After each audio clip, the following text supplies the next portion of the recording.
दुनिया में जितने भी लोग रहते हैं, मेरे हिसाब से हर एक की जान की जो कीमत होती है वह बराबर अहम होती है।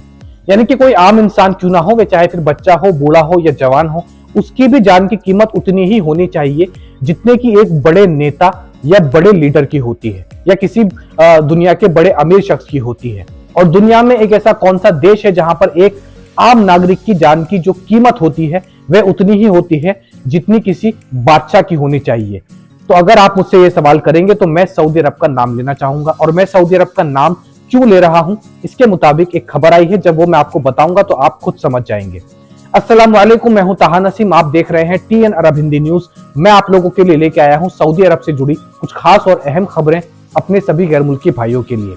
गैर मुल्की वर्करों को क्यों सऊदी अरब के वर्करों से ज्यादा काम करना पड़ता है, ज्यादा काम उनसे करवाया जाता है, इसको लेकर एक बड़ी खबर आ रही है।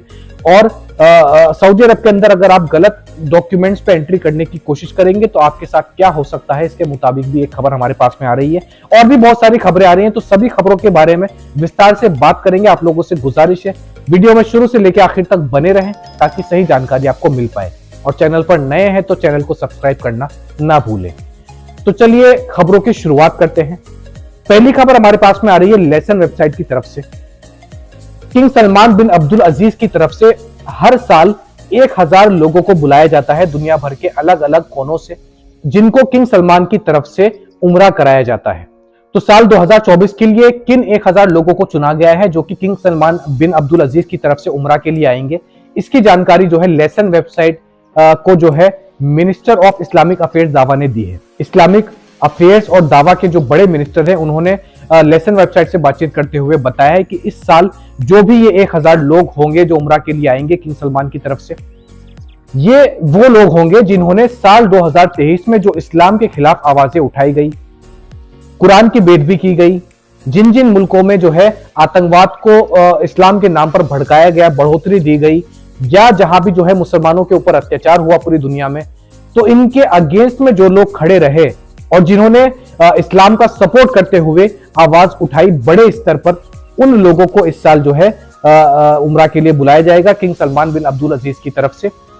तो ऐसे 1000 वही लोग होंगे जिन्होंने साल 2023 में मुसलमानों के लिए आवाज उठाई बड़े पैमाने पर, और दुनिया भर के जो इस्लामिक ऑर्गेनाइजेशन के ऑफिसर्स हैं जिन्होंने स्वीडन में हुए कुरान की बेदबी के ऊपर आवाज उठाई और स्वीडन की गवर्नमेंट को झुकने पर मजबूर कर दिया, उन सभी ऑफिसर्स को भी इसमें शामिल किया जा सकता है। तो बहरहाल दुनिया भर से जिन्होंने भी साल 2023 में मुसलमानों की मदद की, इस्लाम के लिए आवाज उठाई और बड़े पैमाने पर जो है मुस्लिम उम्मा को आगे आने के लिए कहा है, उन सभी को इस लिस्ट में शामिल किया जाएगा।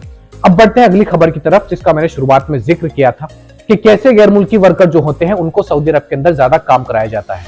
दरअसल सऊदी अरब के अंदर एक सर्वे हुआ ड्यूटी आवर्स को लेकर, यानी कि कौन कितने घंटे की ड्यूटी करता है, इसको लेकर एक सर्वे किया गया, जिसका जो रिजल्ट आया वो मैं आपके साथ शेयर करने जा रहा हूं।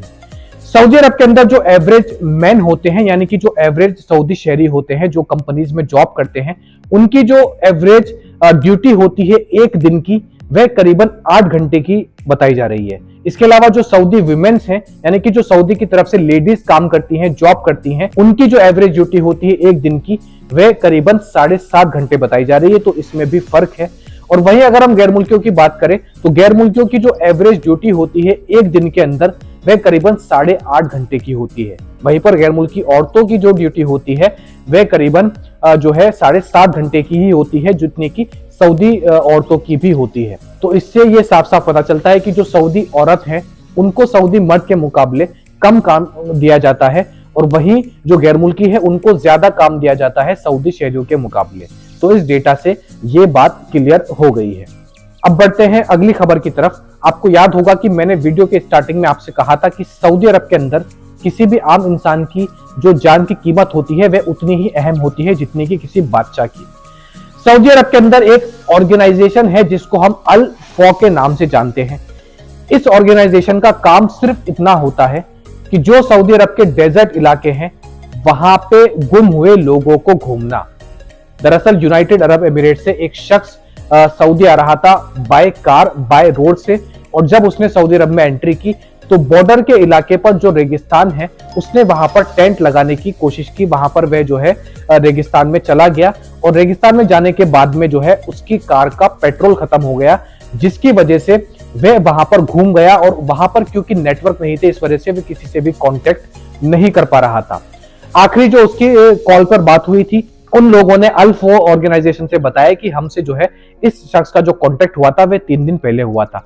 जिसके बाद अल-4 ऑर्गेनाइजेशन उस इकलौते शख्स को ढूंढने के लिए, उसकी जान बचाने के लिए उन रेगिस्तानों में, उन डेजर्ट में पहुंच गई जो कि दुबई से सऊदी को कनेक्ट करते थे।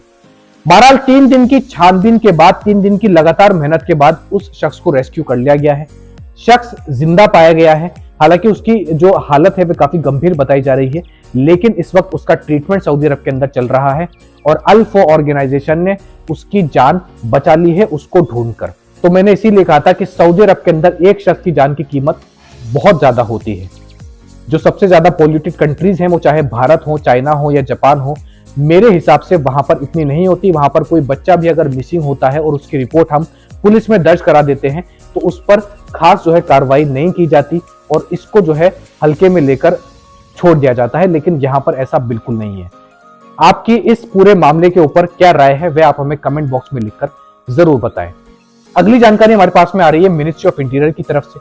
सऊदी अरब के अल हेल एयरपोर्ट से एक अफगानी शख्स को गिरफ्तार किया गया, जिसके पास से नकली पासपोर्ट बरामद हुआ है। दरअसल ये शख्स अफगान से तो सऊदी अरब पहुंच चुका था, लेकिन सऊदी अरब में जब ये एंट्री कर रहा था वहां पर इसके डॉक्यूमेंट रिवील हो गए और यहाँ की जो इमिग्रेशन टीम है उन्होंने ये पता लगा लिया कि इस शख्स का जो डॉक्यूमेंट है, जो इसके पास पेपर्स है, वे सारे नकली है।